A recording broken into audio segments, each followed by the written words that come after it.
बिस्मिल्लाहिर्रहमानिर्रहीम। अस्सलाम वालेकुम नाज़रीन, आप यूट्यूब चैनल देख रहे हैं। मैं इमरान खान हूँ। बहुत सारे लोगों ने बहुत सारे ख्वाब देख लिए थे, बड़ी कोशिश कर रहे थे, बड़ी दुआएं मांग रहे थे कि पता नहीं पेंडोरा पेपर्स में उनको क्या मिलने वाला है या कौन सी इतनी बड़ी ख़बरें उनके हाथ लगने वाली हैं कि पाकिस्तान तहरीक इंसाफ की हुकूमत गिर जाएगी। यानी एहसन इकबाल साहब ने तो यहाँ तक कहा कि इमरान खान साहब का नाम आ गया पेंडोरा लीक्स के अंदर, लिहाजा इमरान खान साहब अब इस्तीफ़ा दे दें। ये कैसे हुआ ये मैं आपको बताता हूँ। उमर चीमा इसके अंदर तहकीकात का हिस्सा थे और इमरान खान साहब को इन्होंने फ़िक्स करने की इसमें बड़ी कोशिश की थी।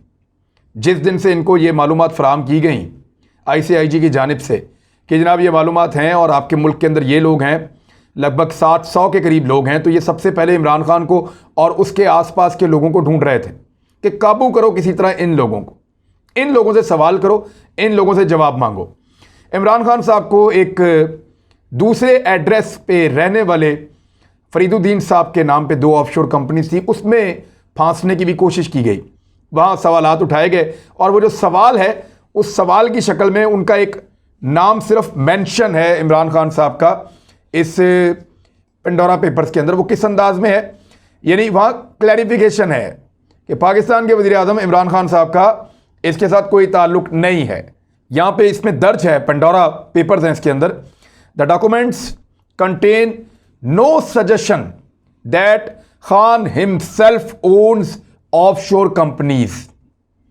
कि ये डॉक्यूमेंट बड़ा क्लियरली ये कह रहा है कि इमरान खान कोई ऑफशोर कंपनी ओन नहीं करते, उनकी मलकियत में नहीं है, वो बेनिफिशरी नहीं है किसी कंपनी के। सबके ख्वाब टूट गए। लेकिन ये मियां नवाज शरीफ ने 2 दिन पहले क्यों कहा गया अब तो अब इमरान खान का होगा और ऐसा होगा कि दुनिया देखेगी। एहसन इकबाल ने क्यों कहा कि इमरान खान का नाम आ गया है तो फौरी तौर पे इस्तीफा दे दे, और बाकी लोगों ने ये क्यों कहा वो मैं आपको बताता हूं। क्योंकि उमर चीमा PMLN के बहुत करीब है और जियो और जंग न्यूज़ भी जो है वो PMLN के बहुत करीब है। अभी इस वक्त जब मैं वीडियो रिकॉर्ड कर रहा हूं तो जियो के खिलाफ एक शेम का एक ट्रेंड भी चल रहा है पाकिस्तान में। अनफॉर्चुनेट है, अब सारे जियो का तो कसूर नहीं है, सारे इदारों का तो नहीं है, जितने लोग वहाँ पे काम करते हैं उन सबका तो कसूर नहीं है, तो पूरा इदारा तो रिस्पॉन्सिबल नहीं हो सकता। लेकिन फिर भी वो खबरें इस तरीके से उन्होंने दी हैं और फिर PMLN ने उनको इस तरीके से उठाया है कि उन्होंने इस तरह का माहौल बना दिया कि घबराना नहीं है, इमरान खान फंस गए। बल्कि उमर चीमा की जब पहले इमरान खान साहब ने तारीफ़ की थी, जब पनामा पेपर्स लीक हुए थे तो उस पर जब इमरान खान साहब ने तारीफ़ की थी वो निकाल के दिखा रहे थे, घबराना नहीं है, फिर आ रहा है, इस किस्म की चीज़ें बहुत ज़्यादा की। नून लीग ने, कुछ नून लीग के सहाफ़ियों ने, कुछ दानिश्वरों ने, कुछ जियो ने, ये लोग कर रहे थे, जियो के एम्प्लॉयज़ भी कर रहे थे। लेकिन अब सारा का सारा गेम उलट गया। नवाज शरीफ साहब तक और एहसन इकबाल साहब तक ये इन्फॉर्मेशन पहुंची जियो से कि हमें ये पता चला है कि इमरान खान का नाम है इसमें। नाम तो था लेकिन वो क्लैरिफिकेशन में था कि उसके नाम पे कोई ऑफशोर कंपनी नहीं निकली। चेक किया, नहीं निकली, उसकी है ही नहीं। जो एड्रेस बताया जा रहा है वो उस सोसाइटी के दूसरे कोने पे एक घर का एड्रेस है और वो बंदा खुद कह रहा है जनाब मेरी कंपनी ने मैंने 2008 में बनाई थी, मेरा इमरान खान से या इन कंपनीज का इमरान खान से कोई ताल्लुक नहीं है। लिहाजा सारी गेम उल्टी हो गई। मियां नवाज शरीफ और एहसन इकबाल को जब इतना पता चला कि नाम है तो वो समझे नाम उसी तरह होगा जिस तरह हमारा नाम होता है, लेकिन वो नाम उस तरह निकला नहीं। अब जो खबरें आ रही हैं कि पाकिस्तान में कभी भी कोई ऐसा स्कैंडल आए, मुमकिन ही नहीं है कि PMLN पीछे रह जाए। इसहाक डार साहब का बेटा वो फिर बीच में है इसके। शौकत तरीन की निकल आई जो इस वक्त वज़ीर ख़ज़ाना है, उसके अलावा खुसरो बख्तियार के ख़ानदान की निकल आई, फैसल वाडा साहब के बारे में उनकी भी निकल आई, और उसके अलावा मून सलाई का कहा जा रहा है। मून सलाई की एक क्लैरिफिकेशन भी है, उन्होंने कहा जी डिक्लेयर्ड है और मेरे सारे एसेट डिक्लेयर्ड हैं, ये जितनी चीज़ें भी हैं ये सारी कानून के मुताबिक है और डिक्लेयर्ड है। यही बात जो है वो वज़ीर ख़ज़ाना ने भी की है। और यही बात, अब फ़र्क क्या है ज़रा थोड़ा सा आप इसको देखें। लेकिन पहले मैं बताता हूं कि इमरान खान ने इसके ऊपर भी एक हथौड़ा मारा है, प्राइम मिनिस्टर ऑफ पाकिस्तान ने।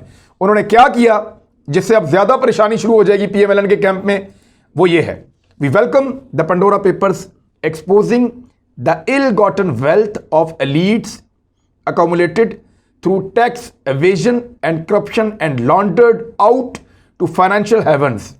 The UNGA's panel FACTI calculated a staggering $7 trillion in stolen assets parked in largely of शोर टैक्स हेवंस।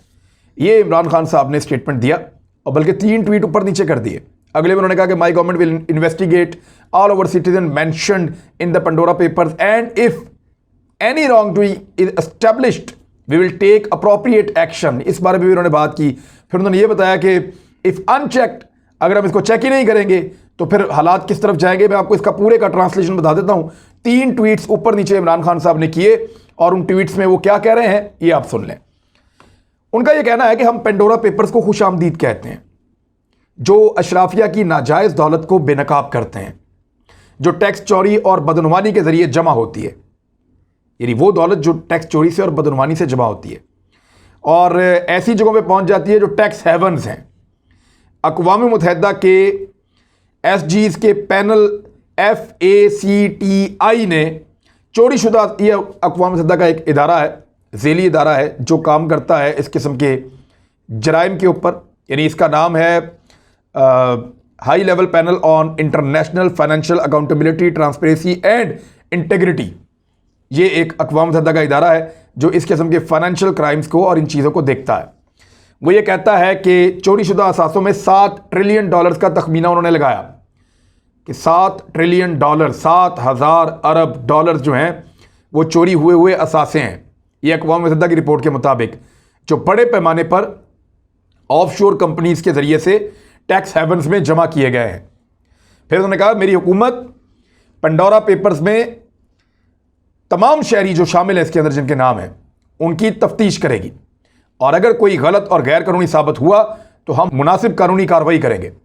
मैं आलमी बरादरी से मुतालबा करता हूं कि वो इस संगीन नाइंसाफ़ी को ऐसे ही लें जैसे वो माहौलियाती तब्दीली को लेते हैं या जैसे वो मौसमियाती तब्दीली या क्लाइमेट चेंज के इशू को लेते हैं। बिल्कुल इसी तरह इस जुल्म को भी बिल्कुल उसी तरह लें। आलमी बरादरी से अपील।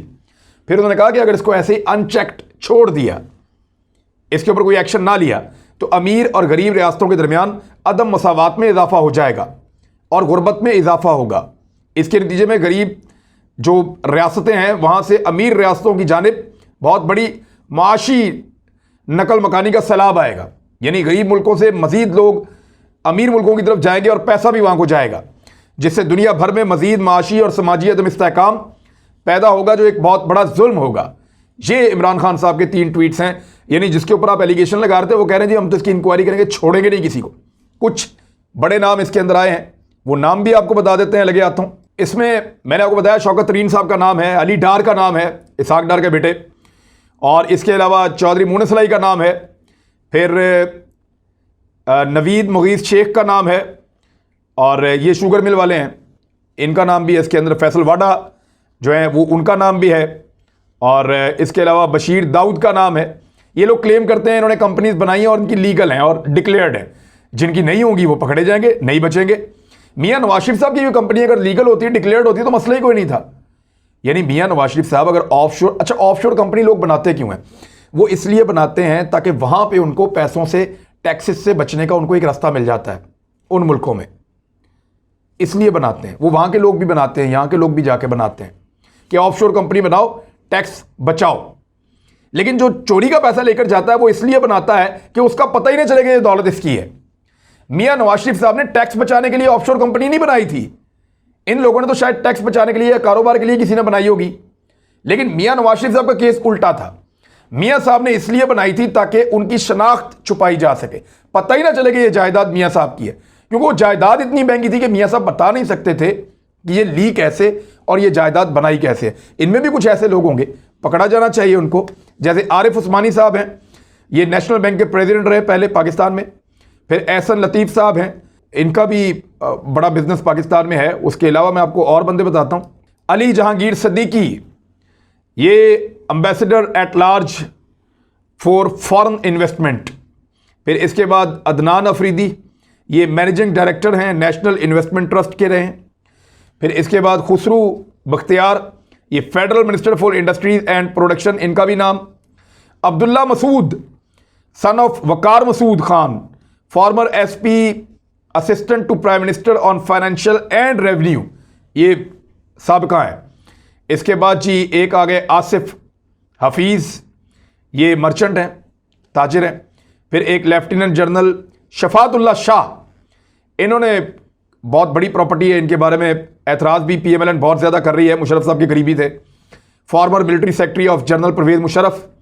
इसके बाद major general retired Nusrat Naeem, ये former ISI DG counter terrorism, और इन्होंने एक रजिस्टर्ड की कंपनी 2009 में। फिर इसके बाद हसन मुजफ्फर, ये जनरल रिटायर अफजल मुजफ्फर के बेटे हैं और इनकी भी ऑफशोर कंपनी है। तो इस तरह रिटायर फौजियों की, उनके रिश्तेदारों की, और उसके अलावा कुछ कंपनीज जो हैं वो सियासतदानों की, ब्यूरोक्रेट्स की और मुख्तलिफ लोगों की निकल रही हैं। तो इंक्वायरी तो इसके ऊपर होनी चाहिए। शर्जील मेमन भी निकले हैं पीपल्स पार्टी के, अभी दीगर नाम आ रहे हैं, पता चलेगा और कौन कौन निकलता है। लेकिन इमरान खान साहब ने इन्हीं का फंदा इन्हीं के गले में फिट कर दिया है। और अब कल तक जो लोग कह रहे थे घबराना नहीं है, इंक्वायरी होनी चाहिए, पकड़ो पकड़ो, मारो मारो, मैं आपको गारंटी दे रहा हूं कि 3-4 दिन के बाद वो लोग कह रहे होंगे कि यार बंद करो इंक्वायरी, पहले वालों को तो सजा हुई नहीं, इनको क्यों पकड़ते हो, ये क्यों इंसाफ कर रहे हो, ये इंक्वायरी क्यों कर रहे हो। 1-2 दिन के बाद ये इंक्वायरियों के खिलाफ हो जाएंगे, वो इसलिए कि इमरान खान तो निकला ही नहीं। यानी मैं आपको एक बड़ी अजीब चीज़ बताता हूं कि नवाज शरीफ अपनी बेटियों के लिए, अपने बेटों के लिए, अपने दामादों और बहुओं के लिए, अपने पोते पोतियों और नवासियों के लिए, अपने समधी के लिए, अपने भाइयों के लिए, किसी के लिए जिम्मेदार नहीं है। यानी उन सब की जो जायदादें, उन सब के जो कारोबार हैं, उनमें से किसी एक के लिए भी नवाज शरीफ जिम्मेदार नहीं है। लेकिन अपने वजीरों के लिए इमरान खान जिम्मेदार है, चाहे उनकी डिक्लेयर्ड ऑफशोर कंपनियां हों चाहे ना हों। लेकिन इमरान खान अपने दूर दराज के लोगों के लिए भी जिम्मेदार है, लेकिन नवाज शरीफ अपने इमीडिएट नेक्स्ट जो रिश्तेदार हैं उनके लिए जिम्मेदार नहीं है। यह कोई अजीबोगरीब ही एक दस्तूर है जो पीएमएलएन के लोग जो हैं वो इसको बहुत ज़्यादा वावेला करते हैं, इसके बारे में बात करते हैं। बहरहाल इसहाक डार के बेटे का नाम भी आ गया, बल्कि एक टीवी चैनल जो है वो चला रहा था जुनैद सफदर का भी, तो उस पर मरियम नवाज ने कहा जी मेरे बेटे की नहीं है ऑफशोर कंपनीज। हाँ, लेकिन उनकी अपनी थी, मरियम नवाज साहिबा की अपनी थी, मरियम नवाज साहिबा के भाइयों की भी थी। मरियम नवाज साहिबा खुद बेनिफिशियल ओनर थी कंपनी की, और ये जो प्रॉपर्टी थी वो मरियम नवाज साहिबा की प्रॉपर्टी थी, और उस दौर में बनी जब ये लोग कमा नहीं सकते थे। तो मियाँ नवाज शरीफ साहब का केस बड़ा मुख्तलिफ था, उन्होंने जो सारा कुछ किया था वो पैसे छुपाने के लिए किया था। बहरहाल नॉर्मली लोग जो इस्तेमाल करते हैं इसको, वो टैक्स बचाने के लिए करते हैं। 2 तरह के लोग ऑफशोर कंपनीज बनाते हैं, एक वो जो पैसे छुपाना चाहते हैं, अपने एसेट्स नहीं बताना चाहते, अपनी मनी ट्रेल नहीं देना चाहते, और दूसरे तरह के लोग वो होते हैं जो टैक्स को बचाना चाहते हैं, क्योंकि इन टैक्स हेवन्स के अंदर आप बाहर से पैसा लाके पार्क करते हैं तो आपसे ज़्यादा सवाल जवाब नहीं होते और आपको बड़े बड़े टैक्स नहीं देने पड़ते। और ये जो इसहाक डार साहब का बेटा है ना, ये गालिबन मियाँ नवाज शरीफ साहब का दामाद भी है, तो इसकी ऑफशोर कंपनी है। तो शरीफ खानदान आपको पता है बिला वजह जाके ऐसी चीज़ों के साथ जुड़ जाता है।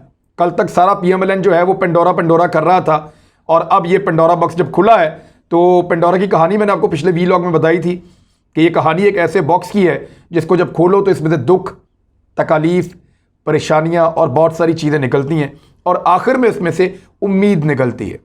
तो उल्टा जो लोग कल तक खुशियां मना रहे थे उनके लिए दुख, परेशानियां और इस तरह की चीज़ें निकली हैं, और उम्मीद निकल आई दोबारा पाकिस्तान के लिए कि पाकिस्तान एक दफ़ा फिर अकाउंटेबल कर सकता है 700 मजीद लोगों को। हो सकता है इसमें से ज़्यादा लोगों की ऑफशोर कंपनीज लीगल हों, उन्होंने डिक्लेयर की हों, चोरी के पैसों की ना हो, लेकिन बहुत मुमकिन है जिनकी ये हों वो पैसा लूट का वापस तो लेना चाहिए, उनके ऊपर कार्रवाई तो होनी चाहिए। अच्छा, इसमें अभी तक कुछ आलमी रहनुमा भी सामने आए हैं, उनके नाम भी आपको बता देते हैं। उर्दन के बादशाह शाह अब्दुल्ला का नाम भी पेंडोरा पेपर्स में ऑफशोर कंपनी बनाने वालों में शामिल है। कतर के हुक्मरानों की ऑफशोर कंपनियां भी पेंडोरा पेपर्स के अंदर शामिल हैं, बहुत सारी उन्होंने बनाई हुई है। यूक्रेन, कीनिया और एक्वाडोर के सुदूर जो हैं उनकी ऑफशोर कंपनियां भी पेंडोरा पेपर्स में शामिल हैं। चेक रिपब्लिक और लबनान के जो वज़ीर आज़म हैं उनकी ऑफशोर कंपनियां भी निकल आई हैं। उसके अलावा साबिक बरतानवी वज़ीर आज़म टॉनी ब्लेयर के नाम पे भी ऑफशोर कंपनी पेंडोरा पेपर्स के अंदर शामिल है, जबकि अभी कुछ बता रहे थे लोग कि शायद सचिन तेंदुलकर के नाम के ऊपर भी कोई ऑफशोर कंपनी मौजूद है। तो दुनिया भर की ऑफशोर कंपनीज हैं, उनके पोल खुल रहे हैं और ये खुलते चले जाएंगे, ये चीज़ें छुपेंगी नहीं। दुनिया डिजिटलाइज हो रही है, बहुत करीब आती चली जा रही है। जिन लोगों ने जहां जहां पैसा छुपाया हुआ है वो ज़्यादा देर तक उसको छुपा नहीं पाएंगे, ये चीज़ें खुलेंगी। इसीलिए प्राइम मिनिस्टर ऑफ पाकिस्तान पूरी दुनिया से बार बार कहते हैं कि गरीबों का पैसा गरीबों को वापस करो। जो गरीबों का पैसा अमीर मुल्कों में जा रहा है, इस इर्तिकाज को रोका जाए। ये पैसा अमीर मुल्कों को अमीर करता है, गरीबों को मजीद गरीब करता है। लिहाजा ये पैसा गरीब मुल्कों को वापस दिया जाए और जो लोग लूट कर लेकर गए हैं उनको इबरत का निशान बनाया जाए। इसी से दुनिया सुखी हो सकती है, इसी से दुनिया के अंदर डिवाइड का खात्मा हो सकता है, और इसी चीज से आप जंगों से भी अवॉइड कर सकते हैं, इंसानियत की भलाई कर सकते हैं। अब तक के लिए इतना ही। अपना ख्याल रखिएगा, अपने इस चैनल का भी। अल्लाह हाफ़िज़।